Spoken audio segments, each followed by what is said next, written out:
Ron, what do you think? What is leadership? Thanks, Allie. First off, Jacqui, that was an amazing sermon today. I can't believe you played Walk This Way. And I too have, Lawrence, never been arrested, and don't really intend to do that. That's not your job. Right now. It's not my job. But what I would say out of today's sermon, though, first off, just the scripture, the 1 Mark 16-20, simple command, right? Follow me. Follow me. It's pretty direct, and from a military perspective, that's pretty clear.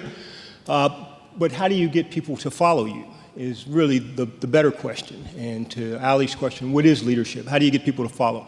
Why did you all follow Simone, and why did you all follow them to Washington, D.C.? What was it about them that made you go? Right. I would offer, just as we are having this discussion, a lot of that was inspiration. Right. They inspired you. They inspired you. They were heading towards a common goal that you bought into. Right.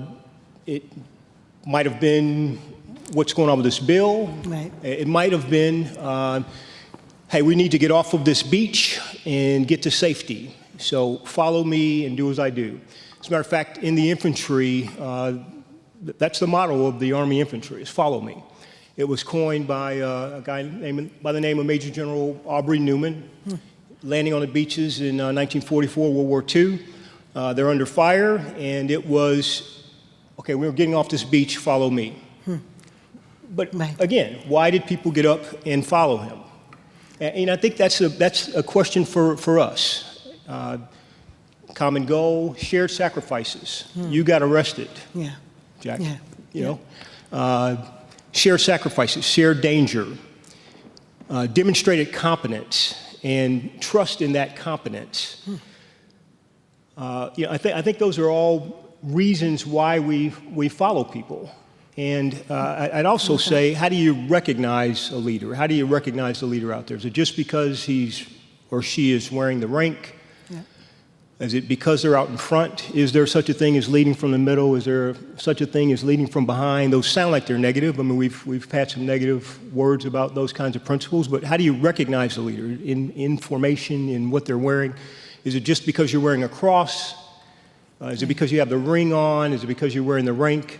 I'd offer that the answer to those are no, an obvious no, that it's not just because of those kinds of things. Those may be the beginning, but you've got to demonstrate competence. You've got to demonstrate empathy. You've got to be the example, the beacon, so that when they actually see what you're doing, they're compelled to follow you, to respect you. There's an adage out there, too, of people don't care how much you know until they know how much you care. I think that just makes sense, right? So those who are empowered to take care of their subordinates, their people, their followers, they don't care how much you know until they know how much you care. So I really took a lot out of your sermon today. I love what you're saying, and I want to make sure people know that this is retired General Ronald Lewis of the U.S. Army. Thank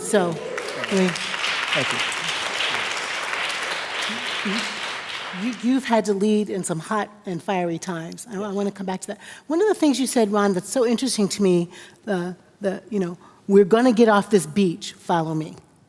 So that we're going to get off this beach is a pretty compelling story. It's got a beginning and a middle and an end. We're going to get off this beach, follow me. I loved what you said about a shared danger, or Ronald Heifetz is another one of my leadership theorists that I really enjoy, Ronald Heifetz. Leading from Within is his book. So he would say that leaders are able to create a sense of urgency in their followers. So in that beach metaphor, you've got, honey, it's hot here, in this particular political climate, to be able to create a sense of urgency can counter the sense of almost like a shared depression. I think much of the nation is in a kind of a shared, So creating a sense of urgency and that shared danger, that shared quest, I think, Ron, implicit in what you're saying also is creating the sense that the leadership is diffuse. And maybe that takes us back to your middle end. Like, I'm not the leader. I'm in leadership.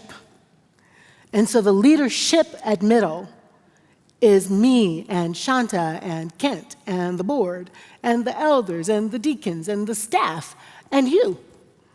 The shared leadership is not just the head pastor in charge.